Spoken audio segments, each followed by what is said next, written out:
Boa noite, pessoal. Eu sou o Georges Fassolas, eu sou diretor clínico da Vivitá, Clínica de Reprodução Humana, e hoje nós estamos fazendo o nosso primeiro live no Facebook. Eu estou muito contente com isso. A ideia é a gente fazer um bate-papo informal aqui sobre alguns assuntos interessantes em reprodução humana. E o primeiro assunto que eu escolhi, que nós escolhemos aqui na clínica para conversar, é a ovodoação. Por que a ovodoação? Porque a ovodoação hoje é um tratamento muito procurado e muito importante aqui na clínica. E é um tratamento que ainda gera muitas dúvidas nas pacientes, né? Então, o objetivo aqui é a gente esclarecer algumas dúvidas. Eu quero que vocês façam as perguntas todas que forem necessárias. Eu vou tentar responder a todas elas. As que eu não consegui responder por uma questão de tempo, a gente pode deixar postada que nós vamos responder a todas elas, tá? A primeira coisa que eu queria começar a conversar com vocês é sobre a doação de óvulos. A ovodoação, ela é permitida no Brasil? É claro que é, senão, se não fosse, nós não estávamos conversando disso agora. E ela é permitida desde que nós respeitemos dois preceitos éticos muito importantes, né? O primeiro deles é anonimato, quer dizer, a doadora e a receptora não se conhecem. Sob hipótese nenhuma, elas se conhecem. O único elo de ligação entre a doadora e a receptora é a clínica, né? Quer dizer, e o segundo preceito ético é: nós não podemos pagar dinheiro para alguém doar óvulo para ninguém. Quer dizer, não pode ter essa motivação financeira para a doação de óvulos. Se respeitarmos esses dois preceitos éticos, a doação de óvulos é absolutamente permitida no Brasil. Aqui na clínica, agora falando um pouquinho mais sobre quem é a doadora, né? Aqui na clínica nós temos algumas outras restrições para poder fazer esse tratamento. A doadora, aqui na clínica, no geral, tem no máximo 30 anos de idade. E por que esta restrição, né? Porque nós sabemos que a qualidade dos óvulos ela é intrinsecamente ligada à idade da mulher. Talvez esse seja o fator mais importante para a avaliação da qualidade ovulatória, né? E a gente sabe que entre 20 e 30 anos de idade a mulher está no auge da sua qualidade ovulatória e, portanto, seria o melhor momento de doar os óvulos quando é o caso, não é? Além da doadora ser jovem, né, a gente também quer que essa doadora tenha um bom potencial ovulatório. Então não adianta ela ser jovem e ter alguma dificuldade ovulatória. Então essa paciente aqui na clínica, ela é absolutamente avaliada, profundamente avaliada sobre o seu potencial ovulatório, com ultrassom, com histórico clínico, com exames hormonais, e presença de algumas doenças que poderiam atrapalhar esse potencial ovulatório, né? Por exemplo, uma paciente com 25 anos de idade, mas que tem endometriose importante. Essa paciente pode doar óvulo? Não, porque nós sabemos que a endometriose, ela, de alguma forma, pode afetar a qualidade ovulatória e, portanto, não é adequado nem para ela, nem para a sua potencial receptora que ela receba óvulos de uma mulher com endometriose. Então, só um exemplo que é relativamente comum para a gente.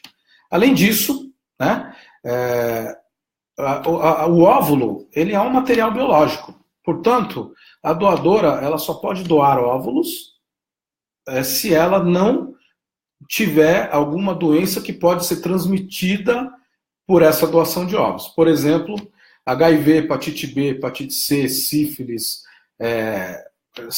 secreções vaginais positivas para clamídia, para gonorreia, enfim, todas essas doenças, elas são transmissíveis, então nós temos que garantir que a doadora não tenha nenhuma dessas doenças, tá certo? Além disso, essa doadora também é profundamente avaliada pelos seus aspectos genéticos, vamos chamar assim. Então, a gente, por um histórico clínico bastante aprofundado sobre essa questão, nós vamos descartar possíveis doadoras que, apesar de terem um bom potencial ovulatório, enfim, e jovens, elas têm alguma doença familiar que possa ser hereditária e possa ter uma consequência grave para aquela família. Além disso, ela também faz alguns exames, o principal deles é o cariótipo, para avaliar a sua potencialidade de gerar embriões geneticamente alterados. Obviamente, quem tem uma potencialidade maior de gerar embriões geneticamente alterados não pode doar óvulos, tá? Então, essa é a doadora. Agora, ela pode ser a sua doadora, quer dizer, se você precisa de óvulos doados, além dessas características, nós temos que parametrizar algumas características físicas com a possível receptora, quer dizer, cor de pele, cor de cabelo, cor de olho, altura, tipo de cabelo, tipo de sangue compatível com o casal. Isso tudo vai ser parametrizado nessa escolha da possível doadora para uma possível receptora.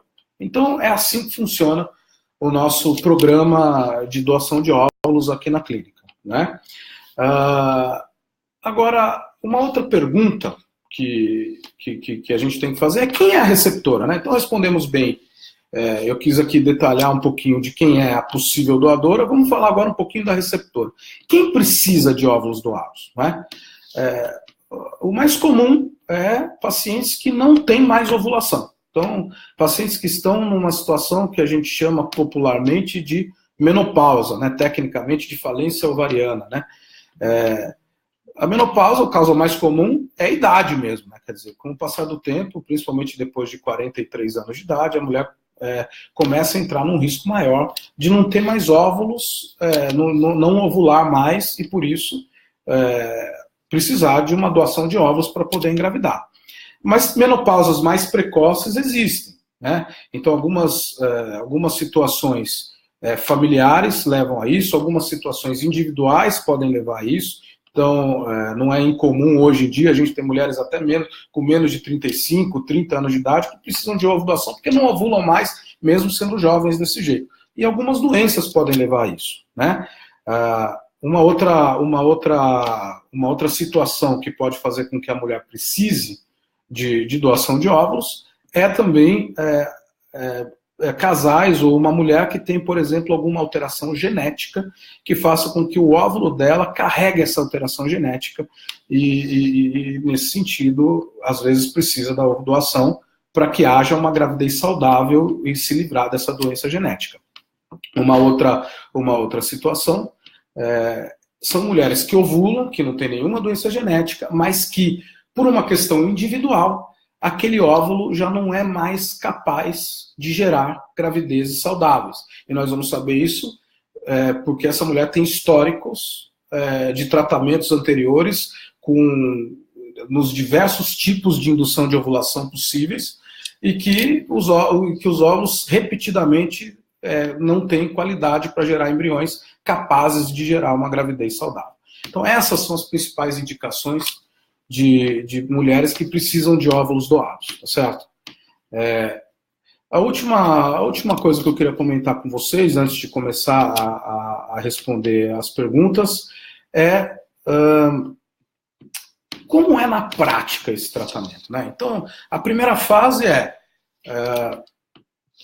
a receptora, nós temos as características das receptoras, temos características das doadoras e fazer essa parametrização de características físicas e biológicas entre a doadora e a receptora.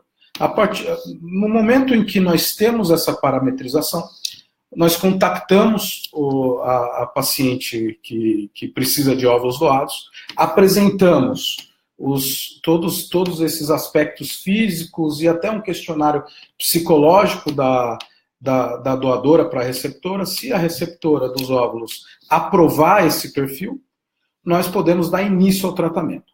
Primeira fase do tratamento, no geral, é fazer com que a doadora e a receptora menstruem juntos. Então, quer dizer, a gente precisa fazer com que elas fiquem nas mesmas datas do ciclo menstrual, tá certo?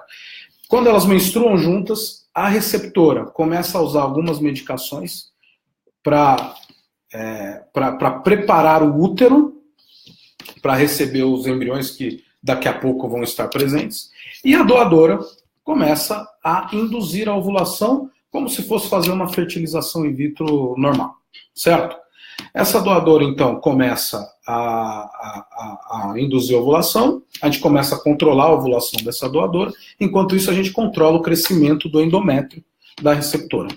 Vai chegar um momento em que os óvulos da doadora vão estar prontos para serem colhidos, nós vamos colher estes óvulos, nesse momento o endométrio da receptora também vai estar pronto, começamos a progesterona na receptora, no mesmo momento em que colhemos os óvulos da doadora. Nesse dia da coleta dos óvulos da doadora, o marido da receptora vai colher os seus espermatozoides. E aí, vamos pegar os óvulos da doadora, vamos juntar com os espermatozoides do marido da receptora e vamos então formar os embriões. E aí funciona como uma fertilização in vitro normal, quer dizer, vamos acompanhar o desenvolvimento desses embriões e no momento propício, no momento que nós acharmos que os embriões estão prontos para ir para dentro do útero, vamos chamar a receptora e vamos fazer a transferência desses embriões, né? Então, é um tratamento que é a principal modalidade, essa que eu expliquei, a ovulação compartilhada, é feito dessa forma. Uma outra modalidade que podemos usar é quando a gente tem óvulos previamente congelados. Então, uma paciente que já fez um tratamento aqui, que tem todas as características de uma doadora e que, depois da sua coleta, deixou óvulos congelados na clínica para serem doados. Também podemos descongelar esses óvulos quando tivermos um casal receptor compatível e que aprovou o perfil daquela doadora. Podemos descongelar esses óvulos e promover a fertilização in vitro desses óvulos previamente descongelados e seguir com os embriões no útero dessa receptora. Então, quer dizer, podemos ter essas duas modalidades. A primeira modalidade da ovulação compartilhada com óvulos frescos é a que nós fazemos mais na clínica. Por quê? Porque os resultados normalmente são melhores, por isso que eu prefiro sempre ter óvulos frescos, mas em alguns casos bastante específicos, a gente também pode abrir mão, lançar mão, né, na verdade, dessa modalidade com os óvulos congelados. Então, eu quis aqui dar, então, pessoal, rapidamente, para não ficar uma coisa chata e maçante, um panorama geral sobre como funciona esse processo de doação de óvulos aqui na clínica. E agora, eu queria que vocês começassem a fazer as perguntas, né?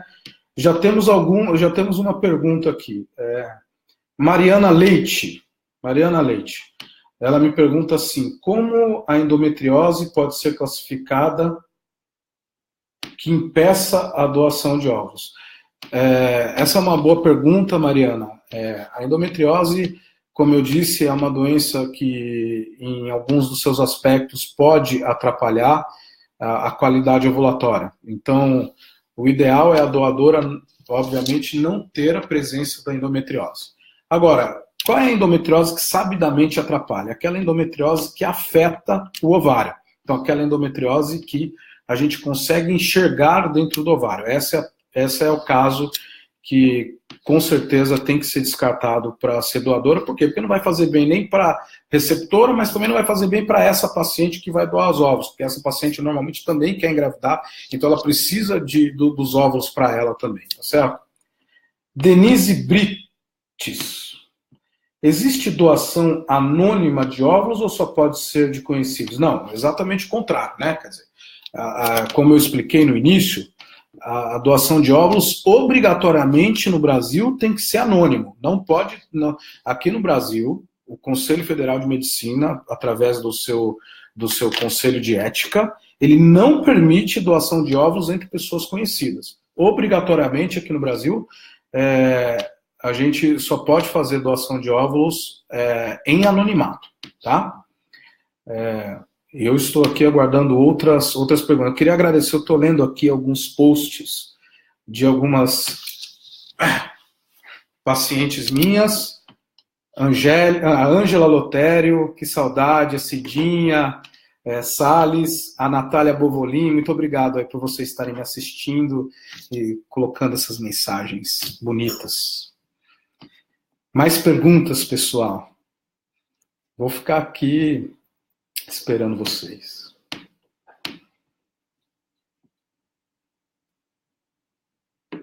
Raquel Santos, olha só. Um monte de gente, hein? Puxa, que legal. O que mais? O que mais que tem? Mais alguma coisa? Ninguém quer fazer mais nenhuma pergunta? Deixa eu ler aqui se tem mais alguma coisa. Muito bem.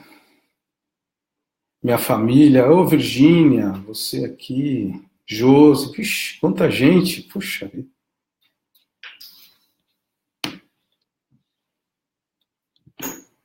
Não. Uma pergunta aqui que acabaram de me fazer é se alguém da família poderia doar para alguém para alguém da própria família. Infelizmente, como eu disse, aqui no Brasil, a doação de óvulos tem que ser anônima, quer dizer, né?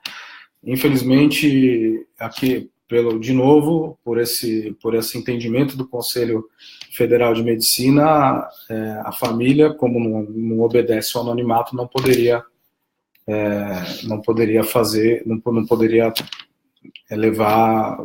doar óvulo para alguém da própria família, tá? Então, isso é obrigatório. O que mais? Mais perguntas apareceram aqui.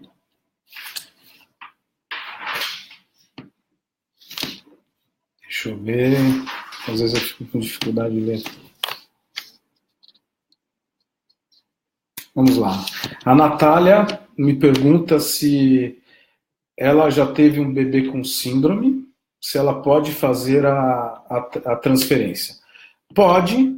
Isso é uma pergunta muito, muito interessante, muito importante. Os embriões são individuais, sabe, Natália? E eu acho que isso serve para um monte de gente que está ouvindo. Quer dizer, os embriões são individuais, quer dizer, cada um tem a sua característica genética. Não quer dizer porque um deles teve um problema de síndrome, o outro também vai ter, né?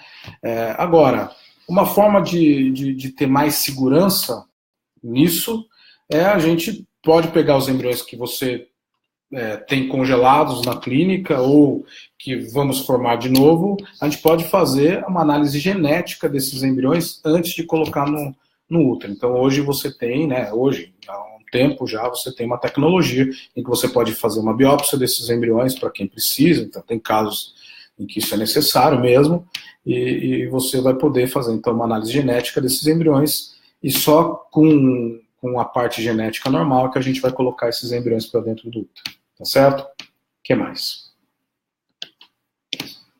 Os embriões congelados, como eu acabei de explicar, essa foi uma pergunta subsequente a essa.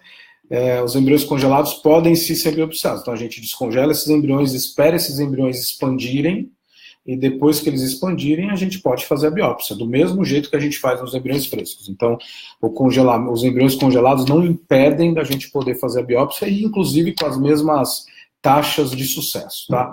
Essa é uma coisa super interessante, que é um conceito novo, com essas novas tecnologias de biópsia, com os aparelhos novos para fazer biópsia de embriões. A gente tem as mesmas. A biópsia do embrião hoje não é algo que diminui a chance do embrião engravidar, tá? Então hoje é um procedimento absolutamente seguro, aí, segundo os estudos mais novos aí de 2017 e 2018 sobre análise genética dos embriões. A Camila Granito, que é uma querida paciente também, já fiz o tratamento, fui doadora. Infelizmente não deu certo. Terei óvulos para uma próxima? Essa, Camila, é uma pergunta super, super importante. Não lembro se a gente já conversou ao vivo sobre isso, mas essa é uma pergunta importante para as outras pessoas que estão nos assistindo, que estão pensando se vão passar por esse processo ou não.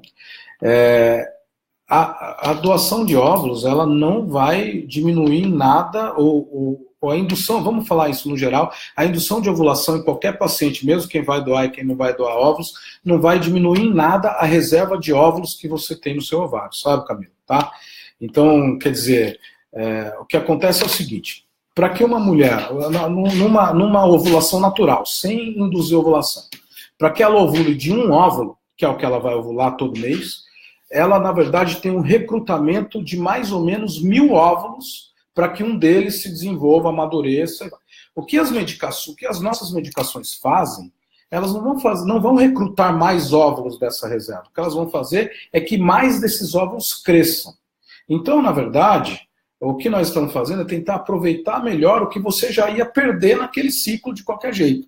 Tá? Então, independente do número de óvulos que você teve, isso não vai ter nenhuma influência negativa na tua reserva ovariana. Tá? Isso para você e para qualquer outra mulher. Foi uma pergunta super interessante, muito obrigado por tê-la feita, porque era uma coisa que é importante da gente comentar mesmo. Tá? Poliana, já fiz o tratamento e doei há 9 anos. O que eu tenho que fazer para... Já fiz o tratamento e doei... Eu não entendi a pergunta. Eu não entendi. Tá. Então, pelo que eu entendi, né, Poliana, você fez o tratamento, que é que eu sei, e você doou há 9 anos, né? E o que você teria que fazer para doar de novo? Eu acho que você tem que passar por uma nova avaliação, né? Para a gente avaliar o teu potencial ovulatório, fazer alguns exames para isso.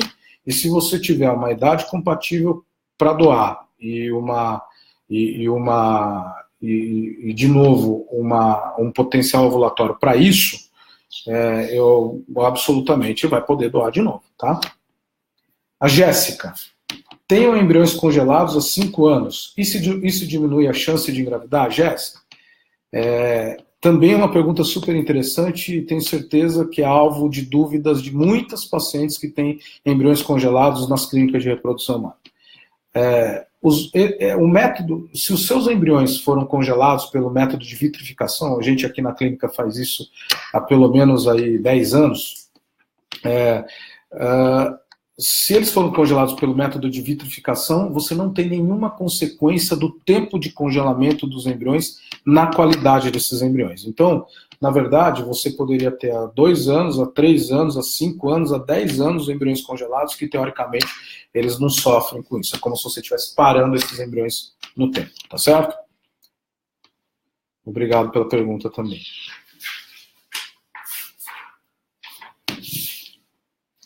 Betânia Paulinho, quais são as chances de virem 2 bebês? Também é uma pergunta, Betânia. Estou rindo porque todos os dias eu ouço essa pergunta, pelo menos, acho que umas 10 vezes. Enfim, então é uma pergunta super importante, tá? Isso vai depender, né? Betânia, hoje a gente tem uma tendência a querer transferir cada vez menos embriões. E por que isso? Não porque a gente quer diminuir a chance de gravidez, é porque nós conhecemos melhor a biologia dos embriões. Então nós sabemos hoje reconhecer cada vez melhor quais são os embriões que têm uma real potência, real chance de gravidez. Então, se a gente faz isso, a gente não precisa ficar transferindo muitos embriões para o útero para ter o mesmo resultado. Tá? E se nós transferirmos cada vez menos embriões, as chances de gravidez múltipla vão diminuir. Em média, a gente deve ter, e nós somos auditorados para isso. Quer dizer, hoje, nós perdemos pontos em auditorias que fazemos na rede latino-americana de reprodução humana, por exemplo, se tivermos uma taxa de gravidez múltipla muito alta. O ideal é a gente ter menos de 10% de gravidez múltipla, tá? Isso seria o ideal.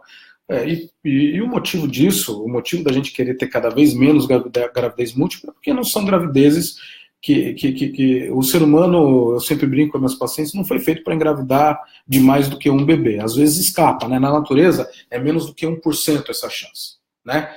Aqui, obviamente, no processo de fertilização in vitro essa chance é maior, mas não deveria ser mais do que 10%. Rosângela Marcos.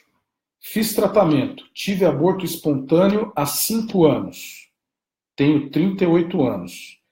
Quais são as minhas chances? Putz, Rosângela, essa é uma pergunta difícil de responder com os dados aqui que eu tenho. É óbvio que você já ter...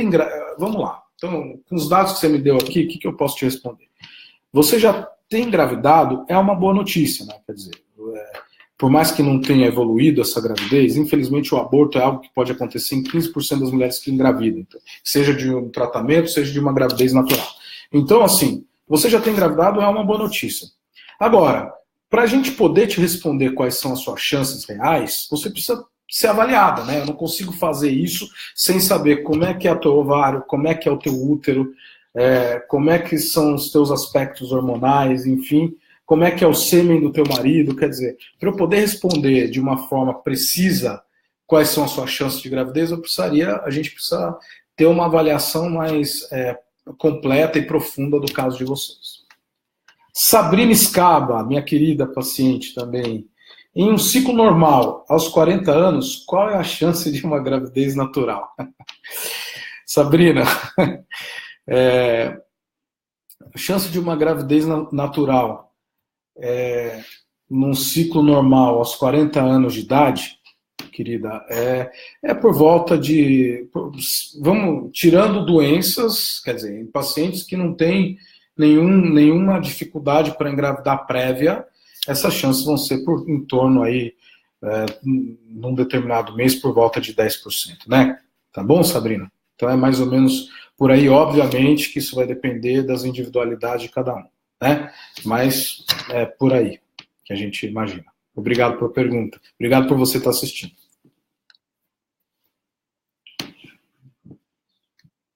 Tem mais alguém que quer perguntar mais alguma coisa?